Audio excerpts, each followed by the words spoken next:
আসসালামু আলাইকুম, কেমন আছেন আপনারা সবাই? আমরা আলহামদুলিল্লাহ ভালো আছি। তো আজকে হলো এই দেখেন 1:45 বাজতেছে। তো আমরা হলো আমার আম্মুর বাসায় যাচ্ছি। সারার বাবা নেই, সারার বাবা হলো কিছু কাজের জন্য ঢাকায় গিয়েছে। তো সারা আর আমি বাসায় একা, তাই আমরা আম্মুর বাসায় চলে আসলাম।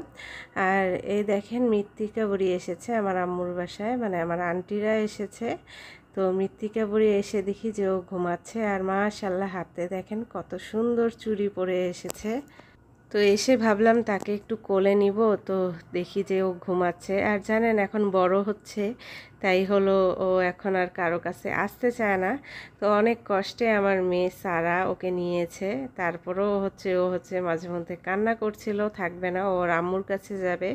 যেহেতু অনেক দিন গ্যাপ যায় ওর সাথে দেখা, আর ও হলো এখন বড় হচ্ছে ধীরে ধীরে, তাই হলো ও হলো আমাদেরকে ভুলে যাচ্ছে। তাই অচেনা মানুষের কাছে আর কি আসতেছে না, ও শুধু ওর আম্মুর কাছে হলো থাকতেছে।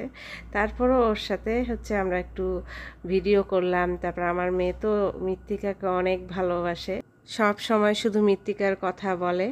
তো সেজন্য আমার মেয়ে ওকে নেওয়ার জন্য জেদ করতেছিল, আর মৃত্তিকাও আসতেছিল না। আর ক্যামেরাতে দেখছেন এই যে মাঝে মধ্যে কিন্তু ওরকম কান্না করছিল, কারণ ও হলো থাকবে না, ওর আম্মুর কাছে যাবে।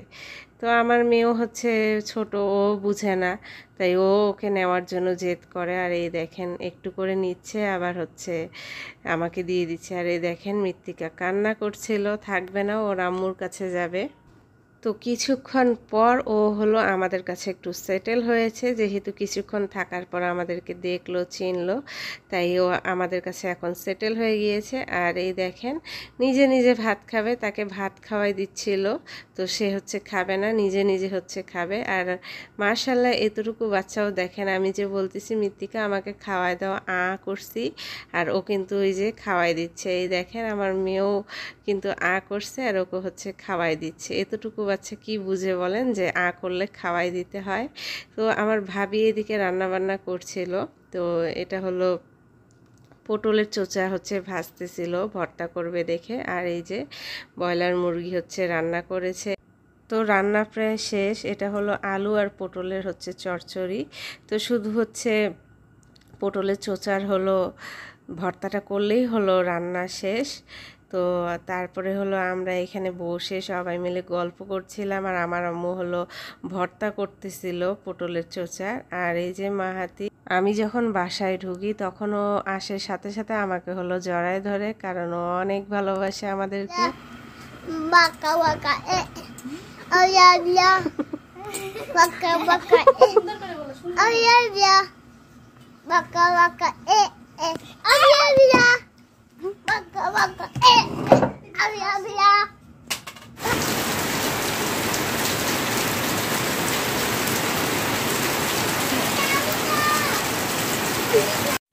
আর এই দেখেন দুপুর 3টার দিকে ঝুম বৃষ্টি শুরু হয়ে গেছে।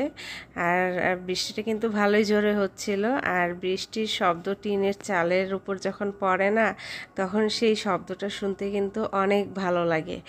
আর বিল্ডিং বাসা থাকলে তো এই শব্দটা আর কি শোনা যায় না, কিন্তু টিনের চালের যাদের বাসা তারা এই আওয়াজটা শুনতে পায়। আর অনেক ভালো লাগে এই টিনের চালায় যখন বৃষ্টিটা পানিটা পড়ে, তখন সেই আওয়াজটা না অনেক ভালো লাগে। তো বৃষ্টি ভালোই, আর মেঘও ডাকতেছিল। তো টিনের চালের শব্দটা শুনতেছি আর বৃষ্টিটা উপভোগ করছি। ছোটবেলায় ঠিক এই জায়গায়, এই আঙিনায় কত যে বৃষ্টিতে গোসল করেছি সেটার হিসেব নেই। তো ছোটবেলার স্মৃতিটা মনে পড়ে গেল। তো সেই জায়গাটা আমি দেখছিলাম আর মনে করছিলাম, ঠিক এই জায়গায় দাঁড়িয়ে বৃষ্টিতে ভিজে কতই না গোসল করেছি। তো বাইরে বৃষ্টি হচ্ছে, আর এই দেখেন আমার মেয়ে একজন বড় বোনের দায়িত্ব পালন করছে। সে মৃত্তিকাকে অনেকক্ষণ ধরে চেষ্টা করলো ঘুম পাড়ানোর, এবং সব শেষেও সফল হয়েছে, মৃত্তিকাকে ঘুম পাড়াতে পেরেছে।